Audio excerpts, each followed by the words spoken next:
is the Zocalo Cast here on the Zcast Network.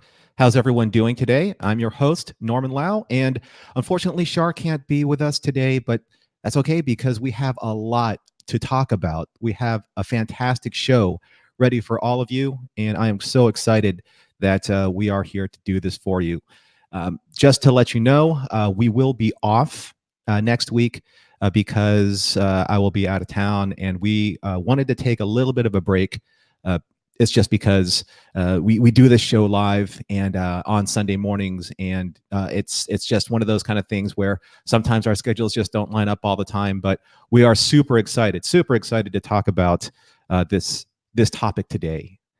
This topic is probably one of the most important topics in Babylon 5 because it is literally like the driving force that kind of governs like all of Babylon 5 and sets the tone for pretty much the entire narrative that happens within the course of not just the 5 seasons, but even into Crusade as well. So I just wanted to set the tone and set the stage for what we're doing and let everyone get into that mindset of what we are going to be talking about. So just want to say hello, John. Hello, Terry. Thank you so much for joining us here at the Zocalo Cast. And just to catch you all up, again, Shar's not with us this morning. She has to take care of a couple of important things, because, this morning on Sunday, because again, this is a real life things kind of like pop in and out as real life does. But the thing is that I am here. I'm excited to talk Babylon 5 with you. And let's kind of go over what we want to discuss today. And that is the two big questions that really govern and steer the narrative of Babylon 5. Who are you and what do you want? So as we get and evolve into this show, the first things that I want to do as I adjust my headsets is to discuss my John Sheridan haircut, of course, because that's really important. And I know everyone appreciates a good John Sheridan season 4, very high cropped, very military hairstyle, because that's the John Sheridan we all know and love. Hi, Terry Jones. Thank you so much for joining us. I know it's been a while, and like you said, back after a break, but always glad to have you here. Terry Lynn, Colorado, also fantastic that you are joining us as well. So before we start, I just want to make sure that I toast all of you that have given up your Sunday morning. It is 10 o'clock on Sunday morning, and it's early for some. I'm sure it's 5 o'clock somewhere. And speaking of 5 o'clock somewhere, my brevari for all of you. Valtu to everybody who's joined us and to everybody who will be joining us later on as you catch up with the actual live show recorded here on YouTube. So here's to you. Thank you so much for joining us, and thank you so much for supporting the show.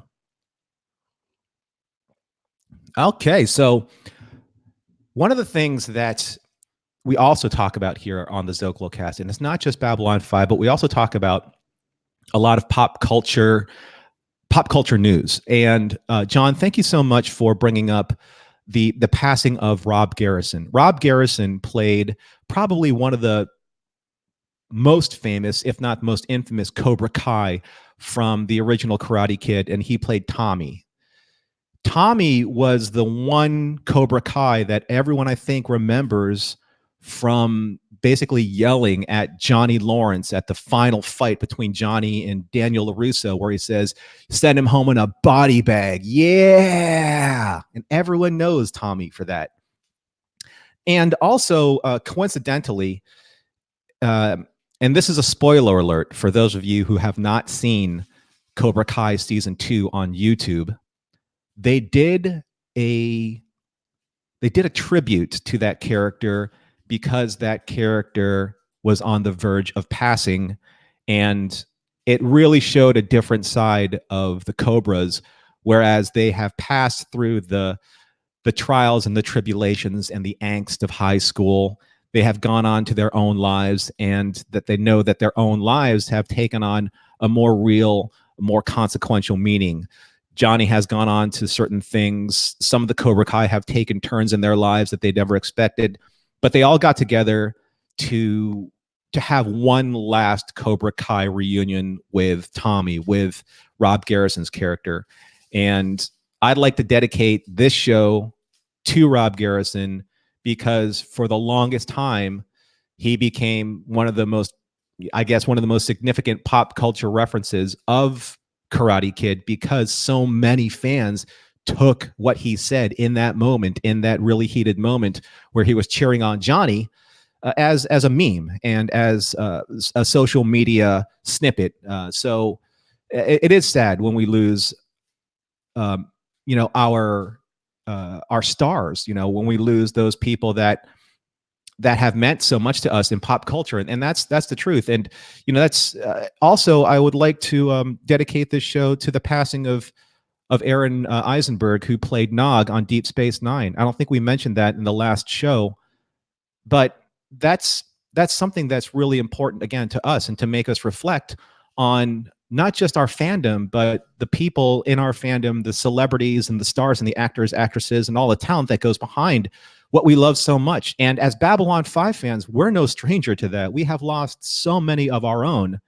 And I think that when other science fiction fandoms start losing their stars and their celebrities, I think that we have, and Babylon 5 fans, I think more than most, are really empathetic towards that, or sympathetic towards that, because we've lost so many, and we've embraced the fact that we've never really said goodbye.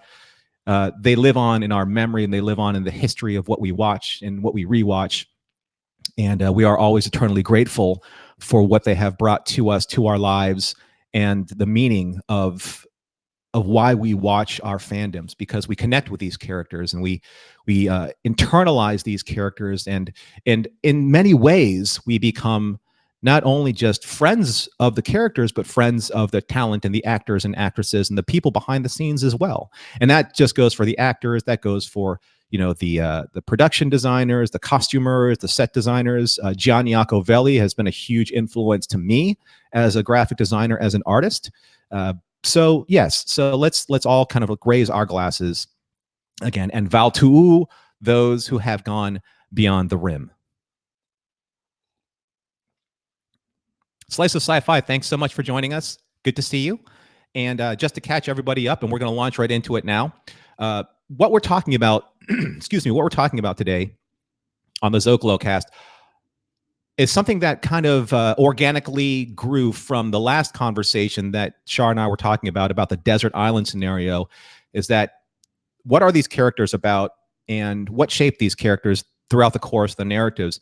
What is their motivation? Kind of like what an actor says, what is my motivation? What am I doing here? The two questions: who are you and what do you want? Now, these questions kind of they polarize the initiatives of so many characters and the way that characters start in Babylon 5. And when I say start, meaning that when we see their character arcs really start to take form, to flourish, and to become more convoluted in a sense, but also more structured and more layered. And I think that to set the tone of what the importance of these questions are, in the episode where Londo is asked this question in Signs and Portents in season 1, when Mr. Morton comes on the scene as the agent of the shadows, he goes to all of the major ambassadors and the major powers on Babylon 5 and asks these questions. Well, specifically the question, what do you want? Because that is the question for the shadows strategy on trying to control the lesser races. Who are you is the question that the VORLONS have used to manipulate the younger races into following their philosophy. So they're not really so much questions in a way that they are philosophies. And I kind of shaped that in the notes, that the VORLONS and the Shadows are the two remaining major races, the two remaining I guess they would be the youngest of the elder racers, or the youngest of the older ancient races that were left behind and were given the responsibility of making sure that the two opposing forces were supposed to work together, and they were supposed to cultivate and nurture and help the younger races evolve and thrive. Now, I think that in the end, Sheridan and Delenn kind of pointed out, with Lorien's help, that these two elder races lost their way. But before that happened, they seeded these two philosophies into these two very polarizing, very strict, philosophies, these two forces that shape the narrative of Babylon 5, and that's the who you are and what do you want. Now, I think that at the beginning, that they wanted to do right by using these philosophies, and maybe this is how their own cultures were able to evolve successfully and were able to sustain themselves throughout millennia of time, because the VORLONS, they were agents of order and of structure and of following the rules and of discipline, whereas the Shadows they governed themselves within the philosophy of the strongest survive. The strongest will always they will always struggle, and the strongest will always rise to the top, and those will be the victors that were able to perpetuate themselves throughout the course of their own evolution. I don't think that that's lost on any of us throughout the course of how we've learned who the Shadows and who the VORLONS are. But in also looking at these 2 points, we realize that a lot of the characters, they also, even without being prompted by the VORLONS or the Shadows, also govern themselves within these 2 questions: who are you and what do you want? And Sharp, she was able to send me these fantastic notes that I want for all of you to think about as we're going through this discussion. So let's take a look at some of the great comments that are coming on here. So John Bowersock says, each person has their own goals. Not everyone is going to have the same path as you have. You have to find your own path. And absolutely correct. That's what basically happened when Sheridan and Delenn challenged them at the very final confrontation at Coriana 6, where they said, we are ready to stand on our own, so get the hell out of our galaxy, both of you. And they started the dawn of the new age of mankind, the dawn of the new age of Minbari kind, if you will. And they are ready to take on the responsibility of now the humans and the Minbari, the Narn, the Centauri, and all of the other lesser races. This is their time. They've learned what they needed to learn through the course of growing through the war between the VORLONS and the Shadows. It wasn't even really... So Terry says they were the oldest of the first ones. Okay. I thought that they were just part of the first ones and they were the last ones left behind. So that's, again, Terry's the expert extraordinaire, and I am not averse to being corrected on the air, because I am more of a fan than an expert, but there you have it. So Terry says the Shadows and the VORLONS were the eldest of the first ones. They were found by Lorien's race. Slice of Sci-Fi says, I thought the Shadows and VORLONS were the youngest of the first ones. That's how it sounded when Lorien explained them. That's what I thought as well. Terry Lynn, Colorado says, Lorien's race was the first. And Terry says, no, they were the oldest of the first ones. And Slice of Sci-Fi says that doesn't make sense with what Lorien said, that they were left behind to guide the younger races that have been done to them. I think we're all kind of like, we're all on the precipice of the same point, that Lorien found them, but they were the last ones left to take charge of the younger races. So it does feel like that they were the youngest of the older races, but perhaps they were the oldest of the oldest races that were just left behind to take care of the younger races. But that's kind of not really the point of this conversation. The point of this conversation is that the VORLONS and the Shadows, they reached the pinnacle of their own evolution, where they needed basically these new, fresh, younger races to help them perpetuate their own philosophies. And those philosophies are, who are you on the VORLONS side, and what do you want? Thank you, Terry Lynn, Colorado, for making that same point that I was trying to return back to. So it's almost like, think of, if you will, teachers. We've all had teachers, whether it's in grade school or high school or college or vocational school or grad school. Teachers are, I love teachers, and I love the station of teachers in life, but you do run into certain teachers that only want to teach you what they believe you should only know and move through the track of what you should only need to learn. Then there are teachers that kind of let you experiment and fail, but in doing so, succeeding through failures and finding what works best for you. As a sword fighter, I've learned so many different types of techniques from so many different types of teachers, and when I follow the rules, those rules keep me safe. And when I don't follow the rules, something like this happens, if you can see my finger, because I wasn't following the rules of the discipline of what I was supposed to be doing at the time. So do I learn by that? Absolutely. Absolutely, I've learned by that, because I can guarantee you I will not be injured like this a second time. Because pain is a great motivator to learn. But then again, so is success, and so is the perpetuation of that success. So Terry Lynn says, I was always here and you were always here. Please discuss too. I'm not exactly sure where you want me to go with that, Terry, so please explain as I go through the rest of the comments.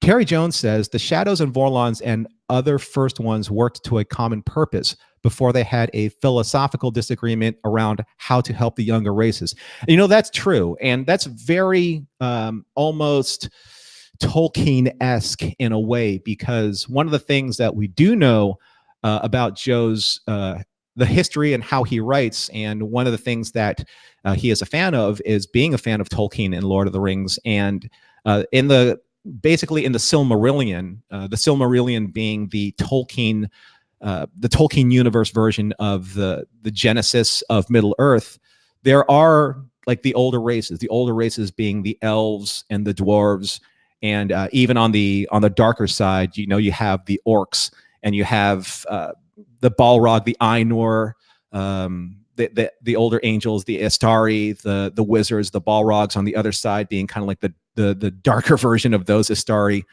And they're all using their influence to govern the races that will succeed them. That being basically the mankind and the halflings and all of these other insignificant races to them. That goes all the way back to what we're looking at here in Babylon 5, where all of these elder races are looking at a way to perpetuate their philosophy, and in a sense to kind of extend their successes or failures and kind of thump their own chests and kind of prove to the other races that we were successful. We were the ones who were supposed to be the true last first ones that govern the rest of the evolution of the galaxy, of the universe that we are in charge of. And they're using everyone in between. They're using all of the younger races as pawns to make that point a truism for everybody. The Mayar. Thank you, Terry. So Slice of Sci-Fi says, excuse me, they forgot to let the younger races grow beyond the need for their guidance, the conflict that came from both sides wanting to control everyone rather than letting them make their own mistakes. And that was very well punctuated by the reference of having parents basically fighting over how to best raise their children.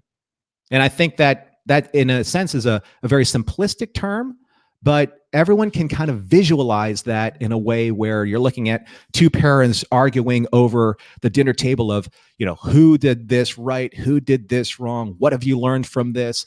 Go to your room. No, you go to your room. You know, you do as I say and not as I do, or do as you do and learn from that and become a better person. So there's a lot of the dynamic of nature, nurture, discipline, authoritarianism. All of this is in play within these two simple questions. So Terry Lynn, thank you for clearing that up for me. You said, Kosh said many times, I was always here to Sheridan, but we saw him leave. Then Kosh said to Sheridan later when he was kidnapped, you were always here. So I think that, yes, the Vorlon did have a little bit of a leg up on how to influence the younger races.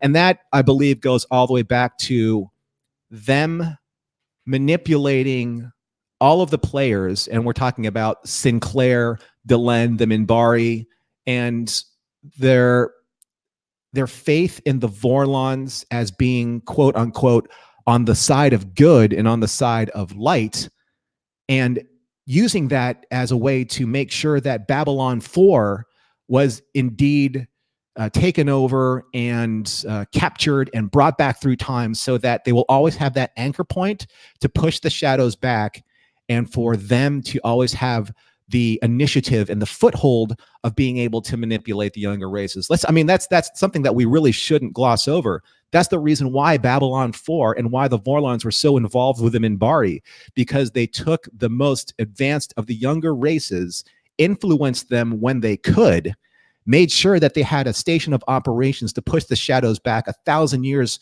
where they had room to maneuver, and let the shadows have to kind of fall on their own sword and their own philosophy of, okay, the Vorlons did kind of kick us in the teeth, and we really need to kind of regroup and restructure and figure out that, does strength actually, does strength force us to become, or does the weakness force us to become stronger and take that strength and learn from it? And then strike when we need to strike. And that in and of itself kind of crystallizes the Shadow's position of the anthill that gets when Morden and when Anna and when, oh, I can't remember his last name, when who was Terry, who was any Terry, we have Terrys here, who was the third, the older, the Shadow that was in Zahadin? Was it, I keep remembering his name, Joshua, Joseph, Jonas.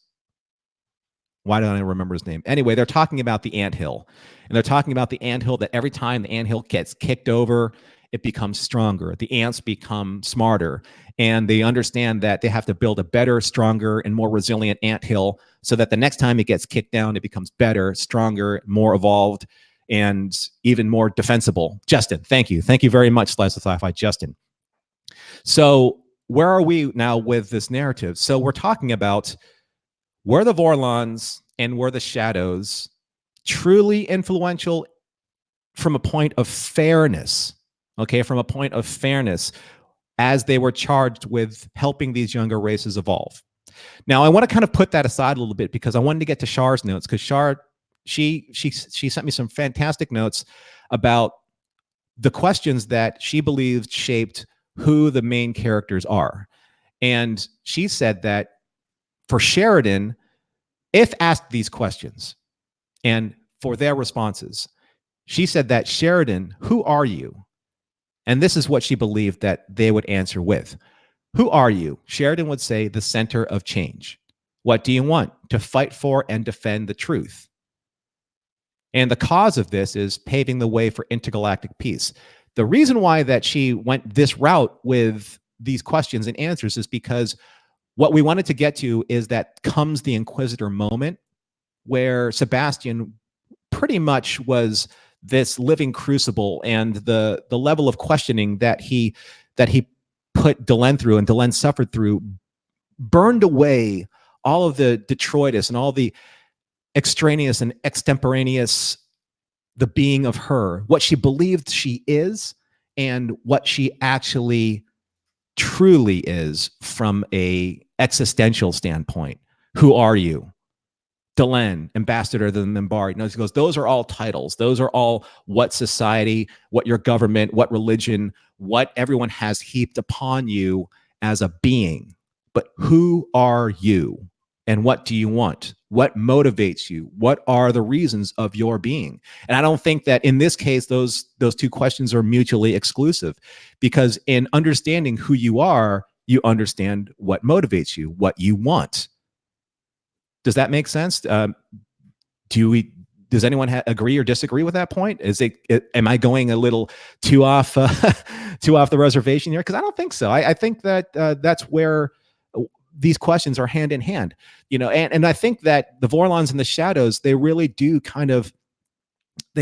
separate themselves. Of it's either our way or the highway. It's either this column A, or it's column B. It's never A, B. It's never what helps one philosophy manipulate the other philosophy or help the other philosophy grow, right? And I think that that's the great thing about understanding the Vorlons and the shadows motivations, because they do help us identify why certain races have embraced certain philosophies. Because let's face it, in human nature, as evolved as we like to believe that we are, we do sometimes still fall into the baser instincts of our lizard brains. We do still fall prey to fear and to paranoia, but we also fall prey to I guess faith and conviction and the goodness of the human heart and kindness. And sometimes people believe that those are two completely opposing narratives of ourselves. But the way that I see it, and the way that I understand this question, is if we don't combine those together, then our yins and yangs are not really yins and yangs. They're just two opposing forces of the human dynamic, of human evolution. Star Trek, in the original Star Trek, in many ways explored those particular avenues of human evolution or alien evolution. Let's talk about, there's an episode called Let That Be Your Last Battlefield with Frank Gorshin. And there were two alien races. One had black on the left side, one had white on the left side. And they were the same species, but they were complete and opposite, literally opposite sides of the spectrum. So how do we bring those together? And when you bring those together, what does that mean? And when Delenn and Sheridan brought those together, look at what it was able to do for them as the new caretakers of the lesser races. That's something that I think was very, very poignant about letting them stand on their own 2 feet and forcing the Vorlons and the shadows into this crucible of understanding that they have lost their way. So I want to go back to Char's questions, because this whole conversation it can become very convoluted, esoterical, and religious, spiritual, however you want to label it. So when she puts that question to green and purple, Terry Lynn, Colorado, I think you are totally like in my brain right now, because you're the perfect let's get to the next question dynamic for me. So Ivanova said, who are you? Reliable in the face of upheaval. What do you want? Fulfillment and meaning, but also relief from the painful parts of her life. The cause of this is loyalty to whom she trusts, right? Delenn, who are you? The driving force of change, as complementary to Sheridan's the center of change. What do you want? Prophecy fulfilled. But that's the prophecy of the Vorlons. It's kind of like put that in the side pocket for a second.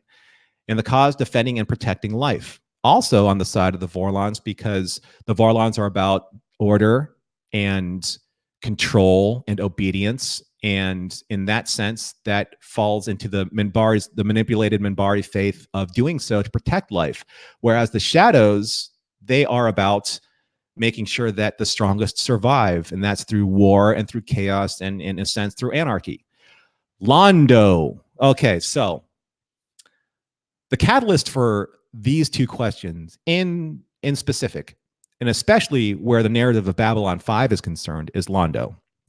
Because Morden almost had his hooks into G'Kar, but G'Kar, in that sense, when he was asked those two questions, G'Kar really delved down into the deepest, darkest desire of what he wanted. He wanted the Centauri to suffer as his people suffered. He wanted their planet to be ground into dust, for their soil to be sown with salt. He wanted to exact the ultimate revenge. But then he kind of drew back in that last moment, and he's like, no, that's my desire.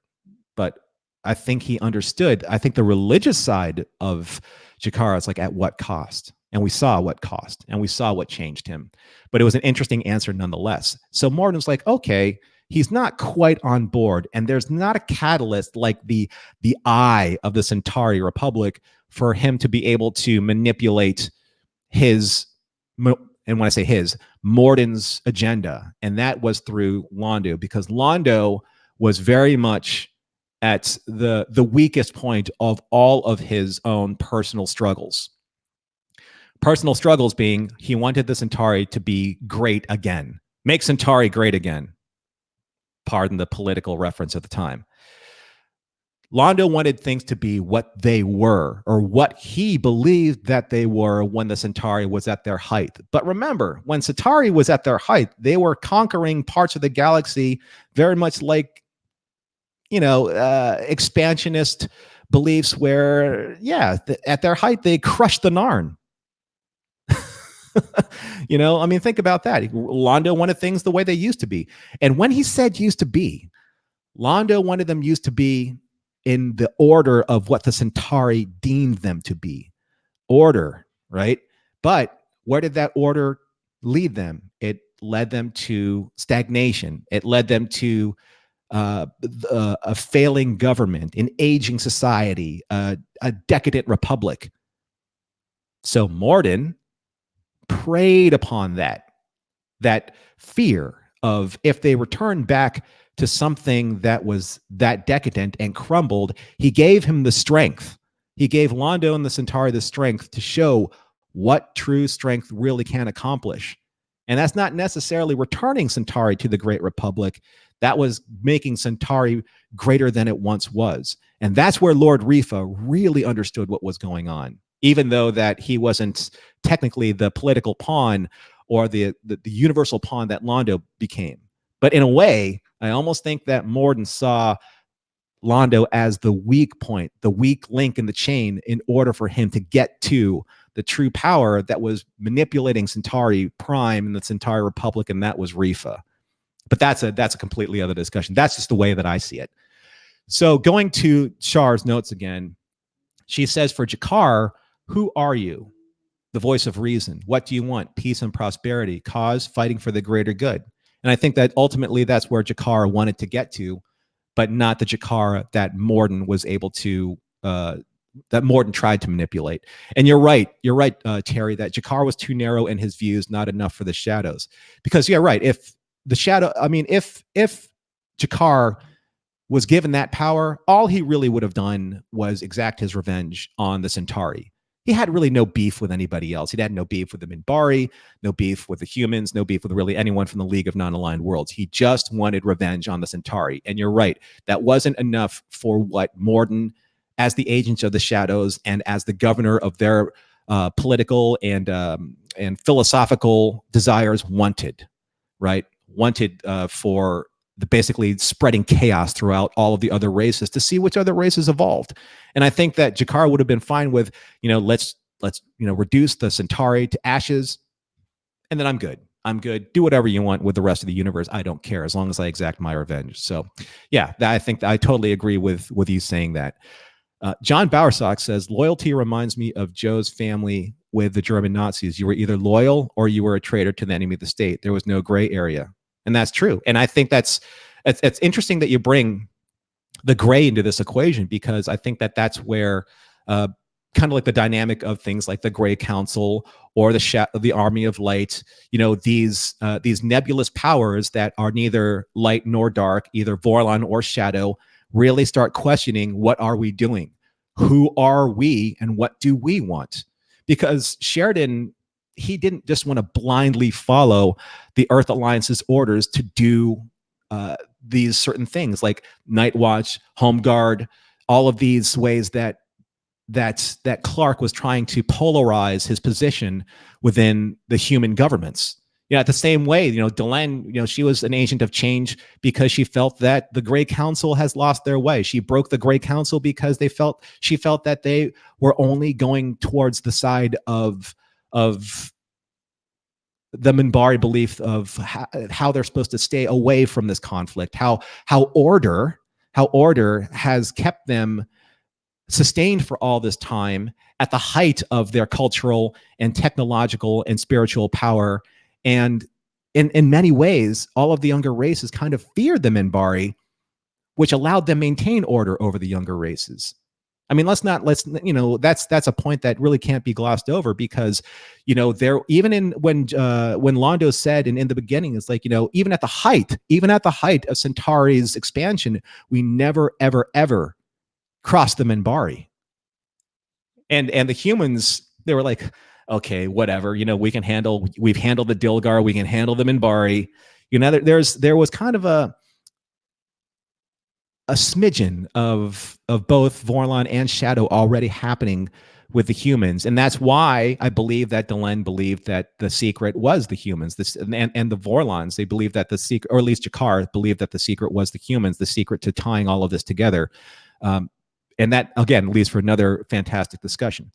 So Terry Lynn says, Jakar changed over time with his vision, also via Kosh. So who are you would have had a different answer by season 4. Absolutely. Jakar really wanted one thing, and that's why Jakar is my favorite character, because I believe that we see a true character arc for him, as opposed to like the downward slide for Londo. Jakar in season 1 had a very specific want, and Jakar by season 4, even maybe earlier, has a different want. And I think that if Morden asked him what he wanted by season 4, he would have pretty much said what Veer wanted. He goes, I want to, live just old enough to see your head taken from your body and stuck on a pike so I could look up and wave at you like this. I think that Jakar would have been somewhere in there. Terry, you're right. The Minbari were still, for the most part, isolationists. And in doing so, it's easy to maintain order and structure and obedience when you are an isolationist culture, because everything comes from the top down. Everything comes from the government and the order of the Great Council, with the three of the worker, warrior, and religious, to maintain the status quo that was established for them after they were able to push the shadows out of their influence when Babylon 4 went back 1,000 years ago. Without that, I don't think that they would have been at the position that they were. Obviously, that was kind of like the sticking point where Delenn says we need to go back in time, or where Sinclair said we need to go back in time to establish the dominance of the Vorlons 1,000 years ago. Because without that, the Minbari would never have been able to reach that type of isolationist cultural height that it did, in order to help what they believe help the younger races where the younger races needed to be pushed or needed to be disciplined. Do you see how that works? It's kind of like you learn from one parent, and that manipulates the way that you need to move forward with your own life. And I think that that's something that's not lost on all of us when we read Joe's book, Becoming Superman. There are so many, but the thing is that in his sense, very much like the Shadows, he needed to grow and evolve from all of the suffering that he endured in order to become a person or a belief for himself that was able to question what worked, what didn't work, and ultimately what led him to success and happiness, or at least led him to success and a status quo of understanding what he is capable of and what he is capable of offering. John Bowersock says, it's like the Soviet Union. No one ever crossed them, a very dangerous country. True. And there's a lot of kind of like going back to what the Shadows were kind of doing, very much like Nazi Germany in like 1938, when they started to expand their sphere of influence when they went to Poland. That's very much like what the Centauri were talking about, like it's kind of like what they were doing with, like, say, Rog S3 or Quadrant 37. They were, as soon as they were given that little bit of power, they were able to push themselves forward the way they did before, but with a completely separate and new mentality. And that's what made what happened with Londo so dangerous, because it wasn't really his ideal anymore. He just became the mouthpiece, kind of like the mouth of Sauron, that allowed Sauron's influence to move forward. In a sense, he, much like the reason why he was an ambassador, is because he was an ambassador because they could push whatever agenda that Centauri wanted to push through Londo, and Londo could get either praised or whipped accordingly. But it didn't really matter, because no one really cared about the position. But once a real significant dynamic i.e. the shadows, was able to give him the influence that he wanted, the Centauri were like, okay, this is for real. This is really happening. We don't care how. We don't even really care why. We just care because it's happening, right? And that is giving the Centauri also that ability to ask, who are we? Well, we are now returning to the lines of the galaxy, the way that we used to be, the way that Londo wanted it. Slice of Sci-Fi says humans form communities. That entire statement about how the Minbari wouldn't have done that for the Narn, etc. That's the strength of how humans work, and I think that that's probably the one thing that the Shadows really weren't able to, I guess, to able to understand or to project into their strategies. Is that the humans we grow and evolve not because any particular influence, as we grow and evolve because of our own influence. And I think that goes all the way back to the great strength that Sinclair showed all of the during the whole cultural week on Babylon 5, is that you look at all of these different belief systems, and we all, at least at now, at least, you know, in 2257 or 2258, look at all of these belief systems working together for a common good to help humanity push itself out there amongst the stars. Whereas at one point in time, say like during the Crusades, where Christianity and Islam, they collided in such a way where it lasted for hundreds of years. It still does, you know. But that's kind of like where I think, you know, the Shadows are looking at that history of the human way, the human evolution, and like, you know what? I'm surprised that they didn't find a real like a almost like a human ambassador for this aside from Morden, but that's beside the point. Where they could see like, okay, let's push humans towards this direction, and maybe they did, and maybe they did through Clark. Actually, they actually did through Clark, because Clark being manipulated by the Shadows, being manipulated by the Psi Corps, who was being manipulated by the Shadows. You know, there's a lot of going on there behind the scenes that we really didn't get a chance to dive too deeply into. But we know for a fact that Clark's agenda was being pushed, not by Clark. And in that sense, Clark, in and of himself, was a very weak leader that was manipulated by stronger powers.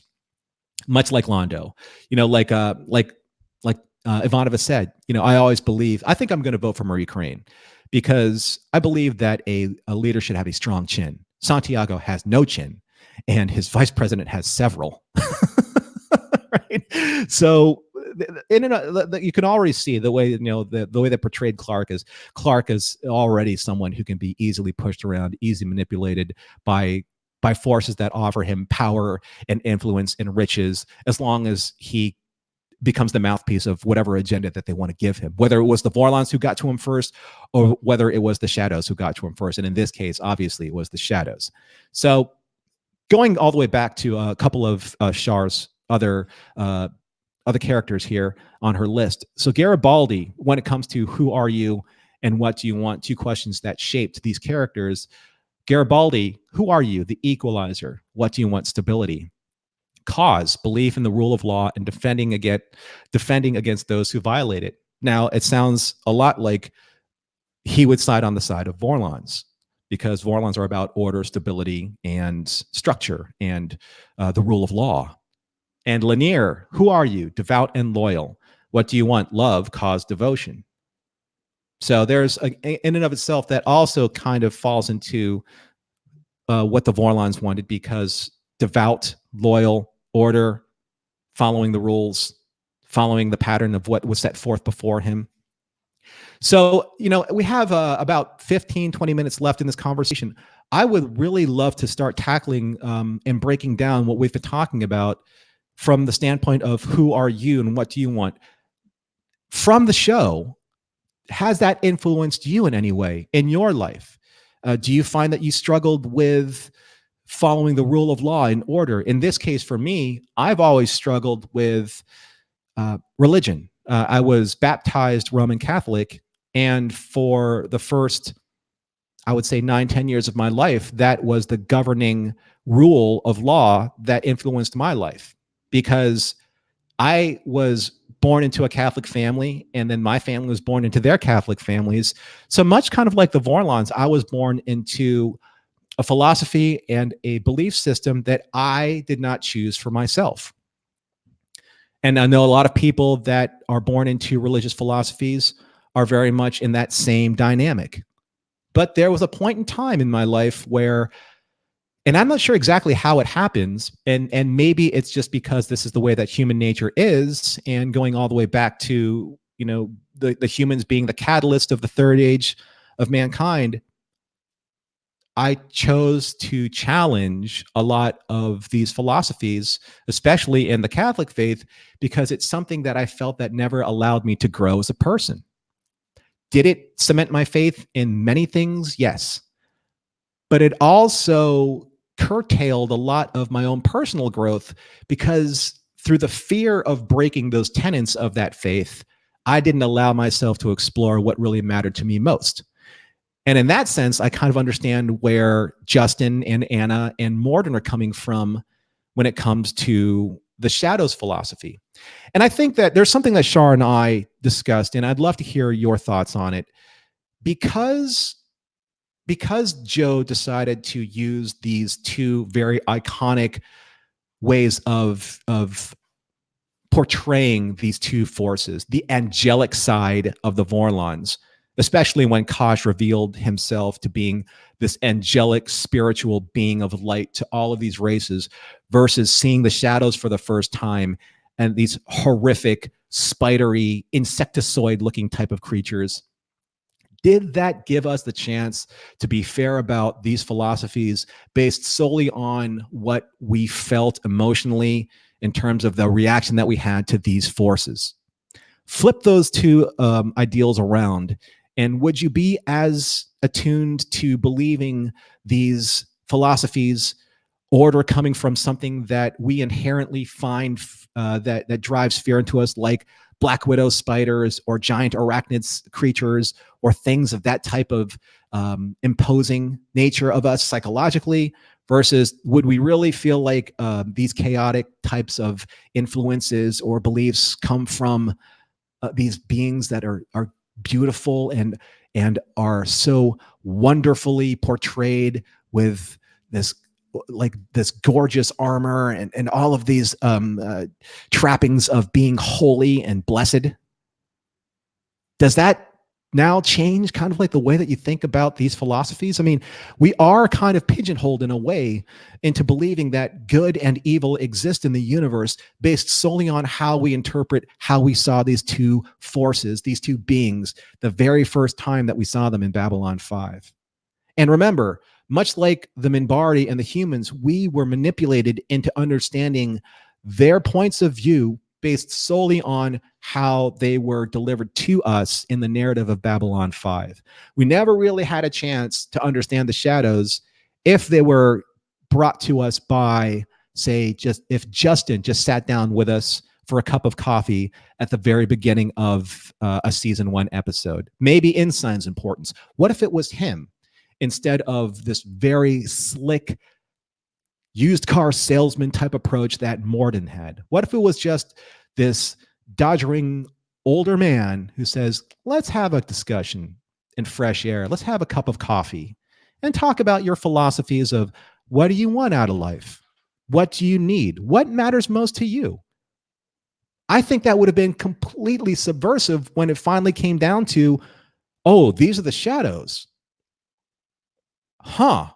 Or if the shadow ships themselves weren't as aggressive looking or as intimidating. What if they were just some type of like nebulous thing? I mean, think about it. In Star Trek IV: The Voyage Home, when the probe came to Earth, everyone assumed that it was aggressive and it was hostile, but only to a certain point, because it was just this very generic, very unobtrusive cylindrical drone or cylindrical probe. Made no sense, really, that it was hostile, which allowed Starfleet, i.e. Kirk, Spock, and the crew, to question its motives. Because if it looked like something, say, like a Romulan bird of prey or a Klingon D7, sure, okay, fine, we get it. They're evil. They're the enemies of the Federation. Or even something that was spiky or aggressive or nefarious or dark or dangerous. Sure, okay, you're going to bristle because, again, the lizard part of our brain reacts to something like that, right? So if you saw just just kind of like picture this in your brain. If you saw a dove and you saw a scorpion, you're automatically going to assume the worst or the best based solely on those two icons that we've learned about, right? But now we're going to, okay, did we give the shadows a real chance at understanding their philosophy? Or much like the Minbari, much like the humans, did we fall under the spell of the VORLONS that were able to get to us first? And through those people that we trusted, through our loved ones, like as Sheridan loved Delenn, as Lanier loved Delenn, as Delenn loved Sheridan, and all this trust and all this admiration and all of this this mutual understanding of a common goal, did they just even did they not even understand that there could have been a different way of thinking, that there could have been a different philosophy at play that may have certain merits to it? What do you guys think? So John Bowersock says, I would rather have a conversation instead of a menacing person. And then all of a sudden, when they sprang upon you, their philosophy, I think you probably might have been a little bit more receptive to that.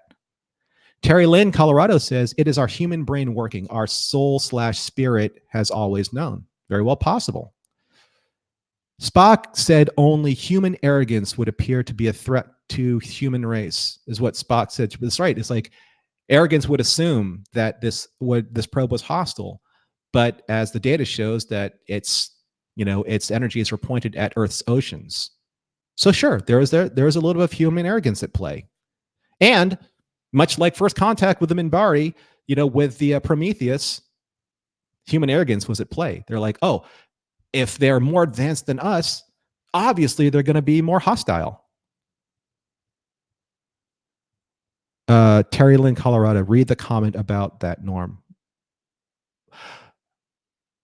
Norm, the answer that you ask for is only explored here on Earth as a human and finalized after our soul, after the shell falls away. Let's talk about that. John Barsax, you don't know that. Know what? So there's just some great comments, and I just want to kind of explore a little bit about what's being said in these last few minutes. Let's see. Slice of Sci-Fi says, the questions about finding your true self echo in my soul, mostly because I still don't have an answer. I'm still a leaf on the wind.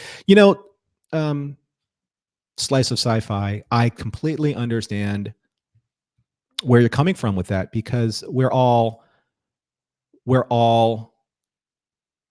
still half-baked in a way. Not literally, like in the sense of we all still haven't reached our final form. And some people believe that our final form won't be revealed until we leave this mortal coil, this tangible shell. Very much like Yoda says, the Force is luminous, not this crude matter. But that all becomes part of the belief system of what you believe in and where you believe our souls will come next. The essence is kind of like where like the Minbari. The Minbari believe that Minbari are born into other Minbari bodies, and the soul of Valen has been reborn into Sinclair. That's something that maybe this existence is not the existence that was planned for us for the final stage. Who knows? Again, that all goes into the question of faith. John, if they are aggressive, who are aggressive? If humans are aggressive, or if the whales were aggressive? Because you're right. The issue with the probe that came to Earth in Star Trek IV was that you don't know. You don't know at all. Remember what Terry Lynn says. Remember what Delenn said of souls. We are all one. And that does go into a certain philosophy of what the Big Bang really means. Some people believe that the Big Bang was one universal consciousness that was shattered into all of these smaller consciousnesses or souls that became part of this greater soul. That's why we're all connected in a way. That goes into a completely different philosophy, and one philosophy for me is just as good as another. I believe in the Force in some respect, because I do believe that we are all part of this energy field that surrounds us and binds us together as a universal constant. You said the first contact on Babylon 5.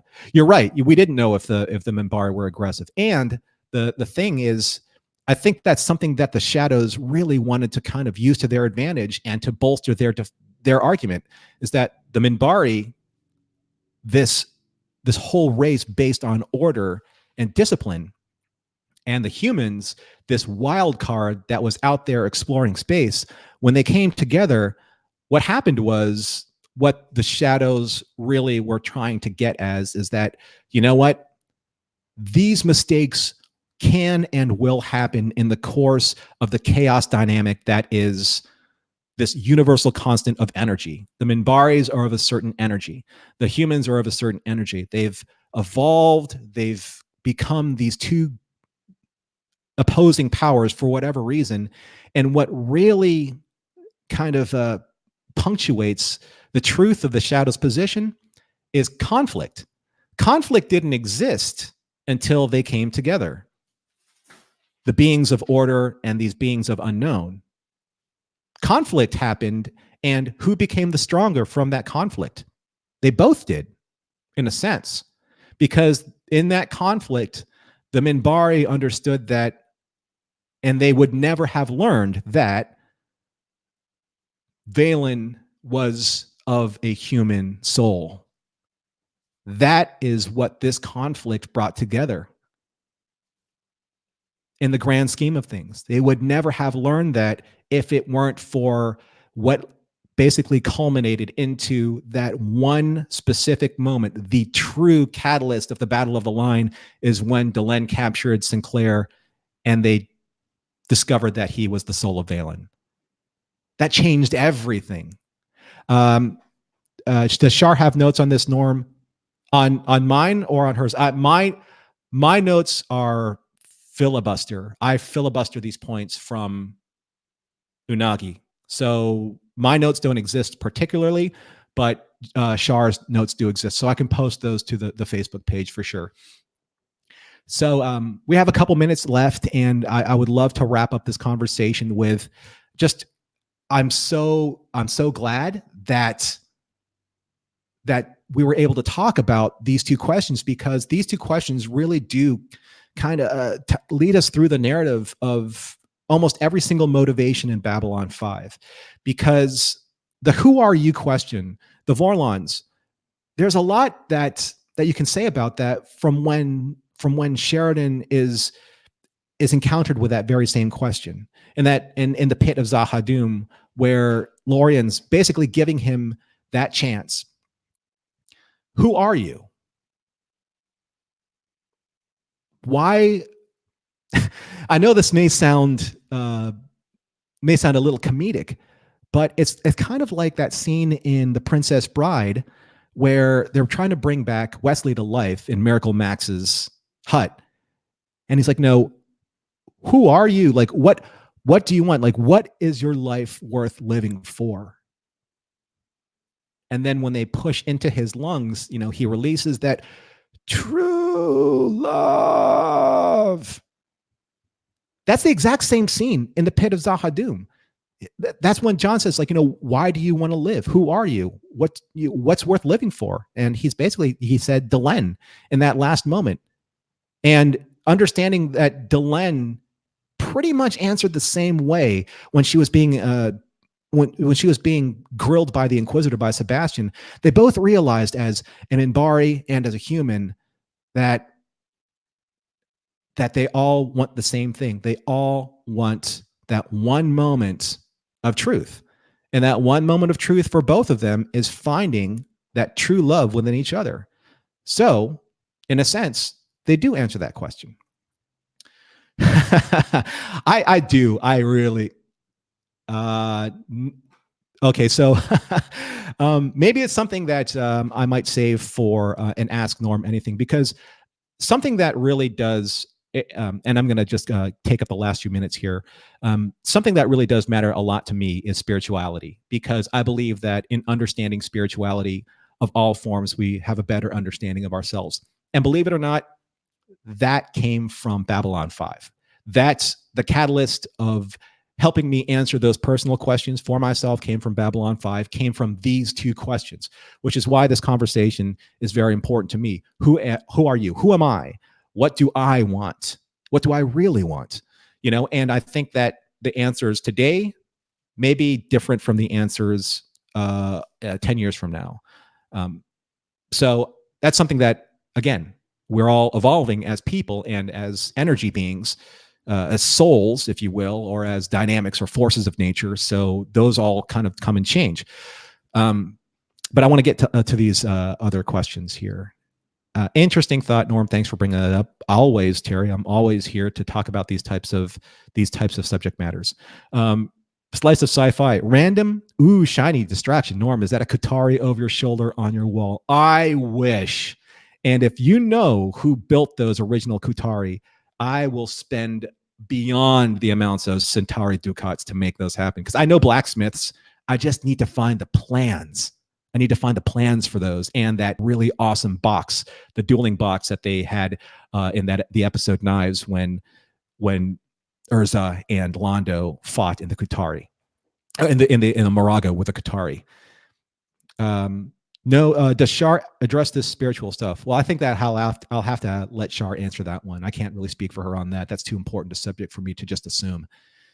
John Bowersock says most people can't answer those two questions, and rightfully so. Like I said, those two questions are probably at the very center of what motivates us as beings.